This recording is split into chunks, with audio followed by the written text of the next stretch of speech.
fourmillement et engourdissement de la main, notamment des 3 premiers doigts, et si c'était un syndrome du canal carpien. Aujourd'hui, je vais vous expliquer à quoi correspond ce syndrome, ses possibles origines, mais également les différents traitements à disposition. Dans le syndrome du canal carpien, c'est le nerf médian qui est gêné. Lors de son parcours, il va passer dans un petit canal au niveau du poignet, plus précisément en regard des os du carpe, d'où le nom canal carpien. C'est le plus fréquent des syndromes canalaires. Il existe une nette prédominance féminine de ce syndrome, surtout en période de ménopause ou en fin de grossesse. Malheureusement, une fois sur deux, il va concerner les 2 poignets. Ce nerf peut être comprimé et irrité à ce niveau, entraînant divers symptômes. Le nerf a plusieurs casquettes. Il a une fonction motrice et une fonction sensitive. Schématiquement, il assure la sensibilité, donc les sensations de toucher des 3 premiers doigts, mais il assure également la motricité de certains muscles de la main. Classiquement, ce syndrome va se manifester par des fourmillements, des sensations désagréables, surtout dans les 3 premiers doigts. Cependant, ces symptômes peuvent se prolonger dans l'avant-bras et toucher toute la main. Ils peuvent se majorer la nuit ou lors des activités manuelles et peuvent disparaître en secouant la main ou en la trempant dans l'eau chaude ou alors en laissant pendre la main en dehors du lit. Au fur et à mesure, le syndrome peut s'aggraver. Les fourmillements et les sensations d'engourdissement au départ temporaires peuvent devenir permanentes. Certaines manœuvres peuvent reproduire les symptômes et aider au diagnostic de ce syndrome. Par exemple, le test de Tinel, où les douleurs sont reproduites par la percussion du nerf au niveau du poignet, ou le test de Fallon, où le dos des mains sont accolés après flexion des poignets pendant 1 minute, comme ceci. Cependant, une absence de symptômes lors de ces manœuvres n'exclut pas forcément le diagnostic. Mais d'où vient le syndrome du canal carpien ? De manière mystérieuse, on ne retrouve pas de cause dans la moitié des cas.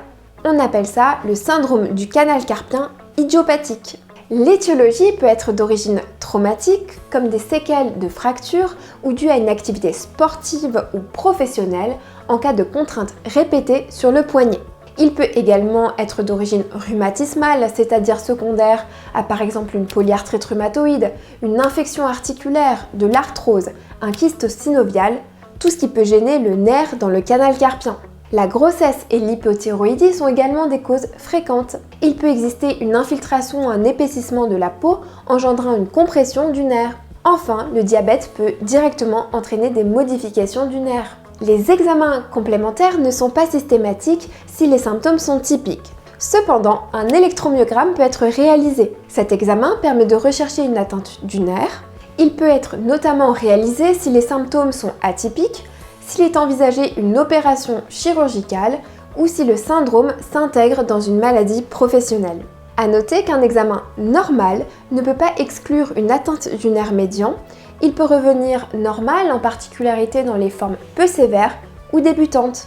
Il n'y a pas de corrélation formelle entre les symptômes ressentis et l'intensité des signes électromyographiques. Une échographie du poignet peut aussi être réalisée pour rechercher des causes secondaires, comme par exemple un kyste, un hématome post-traumatique pouvant expliquer une compression du nerf médian. S'il existe une cause ou des facteurs favorisants comme un diabète ou une hypothyroïdie, il faudra dans un premier temps traiter ces dernières. Chez la femme enceinte, il peut exister une amélioration spontanée quelques semaines après l'accouchement. Ensuite, le traitement de ce syndrome du canal carpien dépendra des symptômes et de la sévérité de l'atteinte. Dans les formes peu sévères ou débutantes, s'il n'existe que des symptômes sensitifs comme des fourmillements, des engourdissements, il peut être intéressant de proposer en première intention une attelle à porter la nuit qui permet d'immobiliser le poignet. Il peut également être proposé une injection de corticoïdes dans le canal carpien. Elle peut apporter un soulagement transitoire, voire entraîner la guérison, mais ce n'est pas systématique. Une prise en charge en massokinésithérapie peut également être proposée avec la mise en place de techniques de mobilisation articulaire et tissulaire et de mobilisation glissement des nerfs. S'il existe un échec de ces traitements ou que l'atteinte est sévère d'emblée, avec une perte de la force musculaire, le traitement chirurgical va être proposé. En cas d'activité professionnelle pouvant entraîner des contraintes sur les poignets, notamment avec l'utilisation d'appareils vibrants par exemple, ou de contraintes mécaniques répétées, il pourra être envisagé un aménagement du poste à discuter avec la médecine du travail.